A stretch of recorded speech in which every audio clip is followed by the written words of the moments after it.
going on, everybody? Back again for my favorite video of the week, Q&A. Now, when I started this whole YouTube thing, it was really to build a community and find ways to connect with other collectors. We're so spread out, we're so isolated, and this is such a great way for us to connect. So, being able to hear your questions, respond with my opinions, and then hearing back from you and hearing what you have to say about my responses and about my opinions has been a lot of fun, because that's what this whole thing is all about. If you are new to this channel or to one of these videos, down below, please submit your questions that you have for me that I can answer in next week's episode. Every week, I will be answering 5 questions.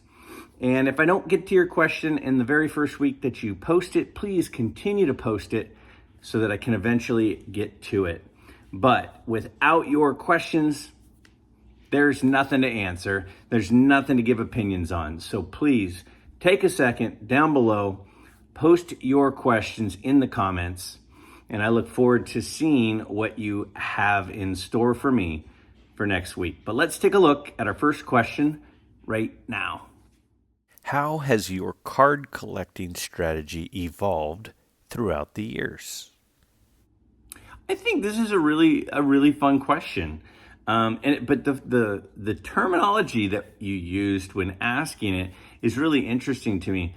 Has my card collecting strategy changed? I've never really thought of my collecting as a strategy. I've just thought of it as my interests. What I'm interested in definitely has changed. I've gone through phases where I really was into football cards, phases really into basketball cards, phases where I'm really into newer versus older baseball cards, and I have some of all of that stuff. So my interests have definitely changed for sure. Another thing that has changed for me is I have been more willing lately to submit cards for grading. Again, I've mentioned this before.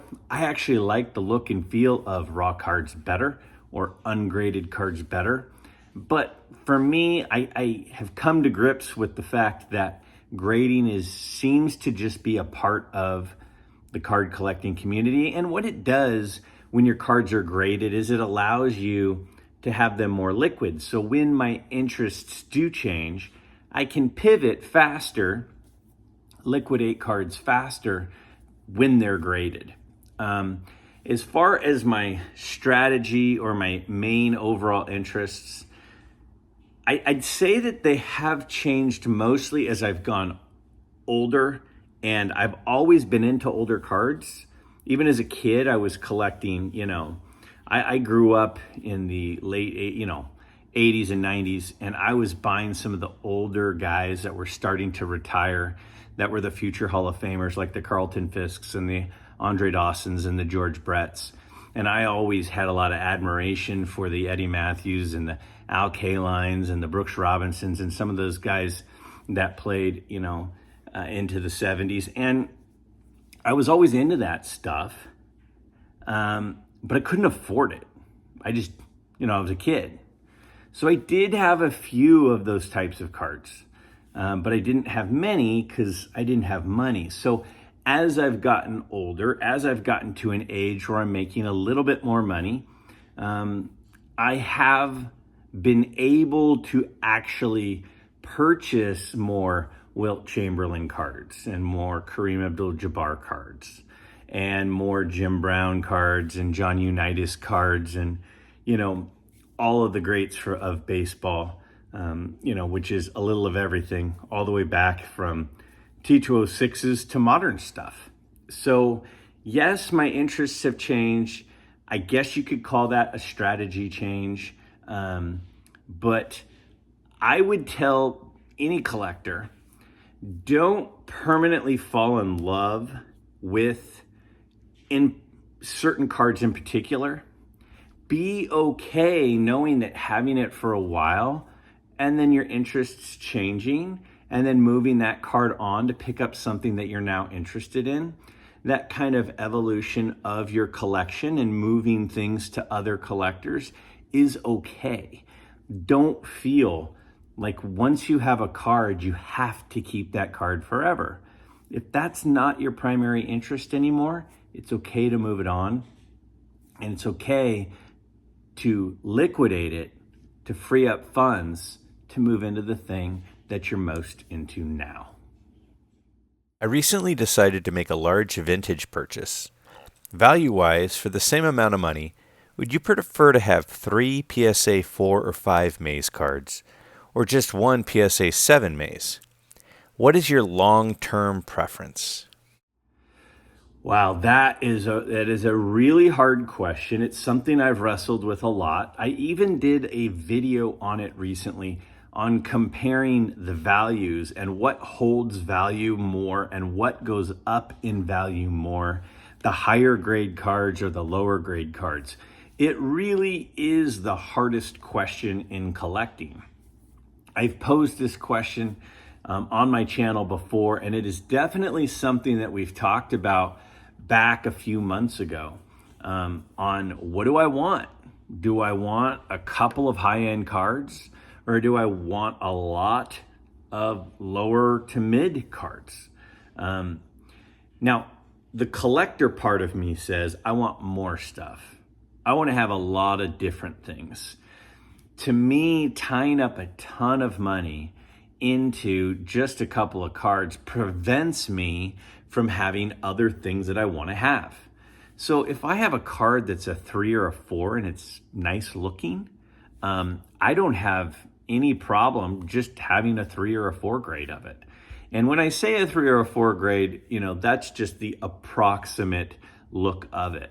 But if it's well centered, if it's got a nice look to it, it doesn't have anything distracting on the card, it's got good eye appeal, then I'm totally content having a 3, a 4, or a 5 of a card. I don't need to have a 7 or an 8.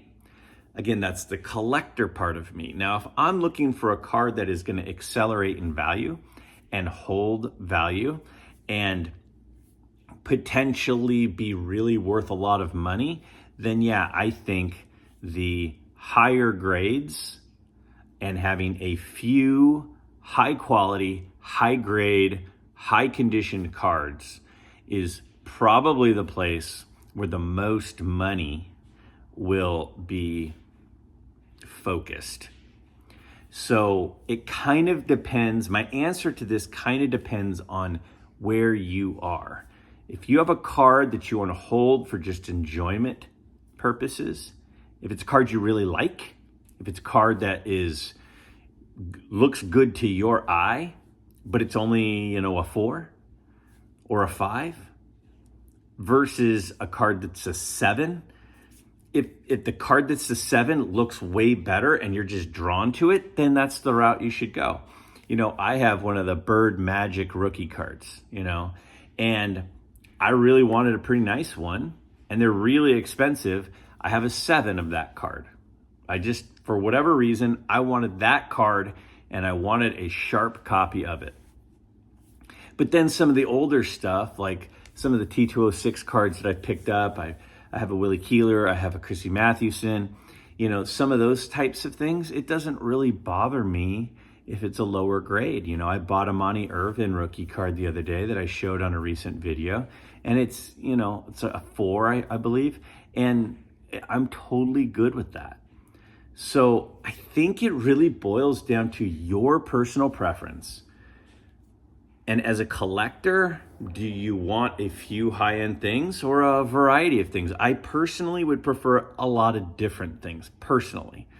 But as far as value acceleration and holding value, the video that I did that was it was a huge amount of data that I analyzed and crunched numbers. Again, I'm going to put the link in the description below. It went into this exact topic, and it seemed pretty clear that the high grade cards weren't just going up the most dollars, but it was also going up the biggest percentage. So if you're looking for quote unquote an investment or a card that's going to go up the most, the high grade seems to be the answer based on the research I did in that particular video.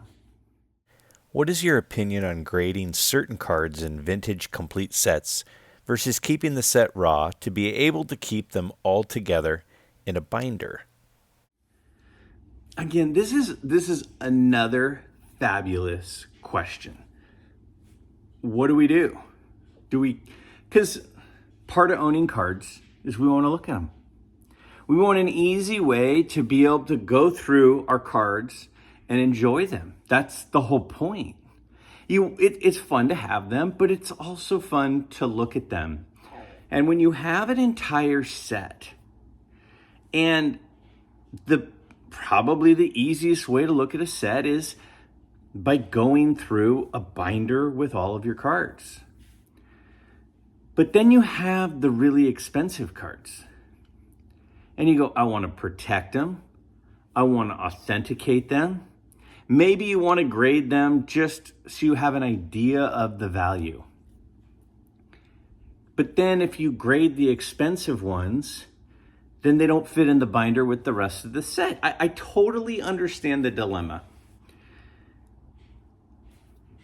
Again, I think it goes to personal preference. Now, whenever anybody asks me for advice or asks me an opinion, and I'm a teacher, so I have lots of students that ask me questions. I teach personal finance, and they ask me questions about investing all the time, different types of investments, different types of budgeting, different types of loans. And I always go back to the advice that I'm going to give you is based on what I'm doing, right? Same thing with my own children. We had a busy week in my house. One of my daughters turned 16. The other one graduated from high school. And they ask me for advice, and we talk about things all the time. And I always go back to, well, what I would recommend you do is this, because this is what I did, or this is what I'm doing.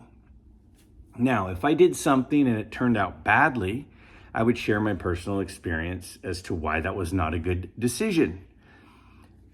So for this answer, I'm gonna fall back on that. What would I do? Well, what am I doing? I have one complete set. When I was about 11 or 12, probably 12, I was into vintage cards, and I decided I want to put together a 1979 top set. So I started it. And I put probably about a third to half the set together. And then it just got to the point where I was like, man, I'm spending so much money on commons, on guys I've never heard of. This kind of sucks. I don't know if I want to keep doing this. So what my dad did is my dad finished the set for me and then gave it to me. And in that set, which I still have, the 1979 top set, the whole thing is in a binder. It's right here. And funny enough, the two probably most important, valuable cards in the set are numbers right next to each other. Look at this. The Nolan Ryan and the Ozzie Smith, which are probably the two best cards in the set, are literally right next to each other on the page, and both of mine are really, really nice. And they're still in pages. They're not graded. And I think it's for the exact reason that you're stating, that it's more fun when you look through it for all the cards to be together, not just some of the cards. So what would my advice be? It's a really tough one, and part of it would depend on the value of the cards in question. If we're talking about a 1950 Bowman set, I think some of those need to get in protection and need to get authenticated. If it's not a crazy expensive set like mine that I just showed you, I'd probably leave it in a binder so you can enjoy it. Because again, what I continue to go back to is the whole point of this collecting thing is it's supposed to be fun and you're supposed to enjoy it. So we want to find ways that we can enjoy the cards that we have. So that would be my answer. I'd leave it in a binder unless you had some cards that you really needed to authenticate and protect because the values were just getting too high. For vintage BGS, I have BVG. Do you think having good subgrades, 9.5 centering, 8.5 edges, 6.5 corners, and 8.5 surface, for a overall grade of 7 is better, or should I take a chance of sending it in to PSA? All right, so this is a really interesting one. So I think I would need a little bit more information to give a fully informed decision or fully informed response. But I would say, are the rest of your cards in PSA? Why are you saying PSA? Why are you saying that the alternative would be to get them regraded and submitted through PSA? Is it because PSA has the most resale value? Which PSA currently seems to have the highest resale value of graded cards. So if a 7 in SGC and BVG or BGS and PSA, the PSA tends to sell for the most. So is that the reason that you're leaning toward PSA, or are you leaning toward PSA because all of your other cards are in PSA slabs and you want them to match? Because that would definitely play a role. Now, for me, SGC seems to be the most consistent grading company, and it seems to, I like the look of their holders. Some people love them, some people don't.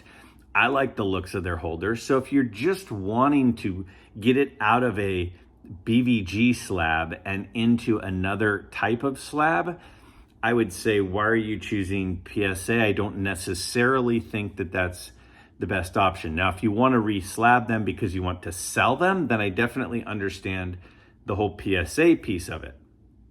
So I guess my first question is, what's the purpose of getting them put into another holder? If you just don't care about the holder, then I would say leave it or crack it and have it be raw. If you're doing it because you want a better look or a more well-known company for grading purposes, and PSA or SGC is your preferred, then I would say maybe go that route. So it really kind of depends. A card that is centered that well and has a decent surface and decent edges, I think it probably has a good chance of staying in a 7. But there's always the chance that it gets hammered. I mean, I recently did a PSA reveal and there were some cards that I thought were going to get 5s or maybe even a 6 and they got a 3. I had some cards I thought would get like a 5 and they got a 2. So it is certainly a risk to crack them and submit them to a different company. You have to be okay with that risk. You have to look the card over really, really well. And it does seem as if a lot of the companies are using technology that they weren't using before, which is making the grading a little bit more difficult. So there's a chance that they find something using some of the magnification, some of the imaging that they have available to them that's going to make this card get hit pretty hard. Just because years ago, BVG decided that this card was a 7 and had a really decent surface or had, decent corners, doesn't mean that with the new technology it's going to stay that way. So it's definitely a pretty significant risk. One thing you might want to consider is a crossover submission. So you can submit a card to PSA that is in a different company's holder. And you can say, if it gets this grade or better, then I want you to take it out and put it into your holder. And if it does not meet your requirements of that grade, so you said this card got a 7, if it does not meet the requirements of a PSA 7, then they'll just send the card back in the same holder. So you're not risking having it not being in a holder anymore. that might be the route to take in this particular instance. But if they decide that it's not worth their version of a 7, then you're just out the grading fee. And depending on how much the card is, that could be just a lot of money that you're flushing down the toilet. So it's a really tough question, but I personally, in this situation, would probably consider a crossover grading submission to either SGC or PSA. When you go to a card show, do you have a strategic plan mapped out for specific players and cards? Or is it improvised, and do you just wing it as you go? So I just was asked this question recently. I was on a live stream with the baseball collector, Mike from Baseball Collector, and he is also on a lot of Chasing Cardboard episodes. And I was on that live stream with him, and there was a couple of them there, and they were kind of going around talking, and that question was posed to me of, do I have a strategy? There was a point in time where there were some cards that I would kind of have my eye out for, and I would kind of look up the values. So heading into the show, I had an idea of what the values were going for, so I would know kind of what a good price was and what wasn't necessarily a good price. But the shows I go to are mostly local card shows, and so it's hard to know what's going to be there. So if you go in with this set plan of, I'm going to try to find this card and this card and this card, what I think happens is you get so focused on finding those things, which may not even be in the room, especially at a smaller show, that you've kind of blinded yourself to any possible deals that are out there. Now, a good thing for me and a bad thing for me is that my interests are so broad. There are so many different things that I like that there are a lot of cards I'd be happy to buy. So when I go into a show, I really have absolutely no game plan. I just walk around and then I go, that's a cool card. I'm interested in that cool card. That's what I do. I feel like if you get too focused on a few different things, you really have an opportunity to miss out on some good deals. So I go in without a plan, and I go in being open to anything that I like, which is a lot of stuff, which is a good and a bad thing. And as a result, I think that I've been able to make some pretty decent purchases of things that I like because I'm open to buying just about anything at any given time. Now, if you're going to a show like the National or the Dallas Card Show or the Burbank Card Show, or one of these huge shows, which is tons and tons, hundreds of tables, if that were the case, then I might say having a little bit more focus is a better idea, because what happens is otherwise there's so much stuff that you have no focus. And also at a show like that, they're pretty much gonna have almost everything. So if you have kind of this list of, I'm looking for these things, it allows you to at least have some sort of focus and goal that you are working towards. But for me, most of the shows I go to are small shows. So no, I have no agenda anymore. I'm open to anything that catches my eye, that I like the looks of, that I want to own. But if I'm going to a major show, at that point, because of the sheer volume that is there, I would probably then recommend, make kind of a list of some things that you are kind of looking to get that maybe you wouldn't be able to find at one of your local shows. So that would probably be my take on that. Don't forget, down below, please submit your questions for next week's episode. I look forward to seeing what you have to say. what your posts are, what your responses are to all of my opinions for this week's episode. Thank you for watching. Post those comments down below. And if you have not yet subscribed to my channel, I hope you'll take just a second to click that subscribe button.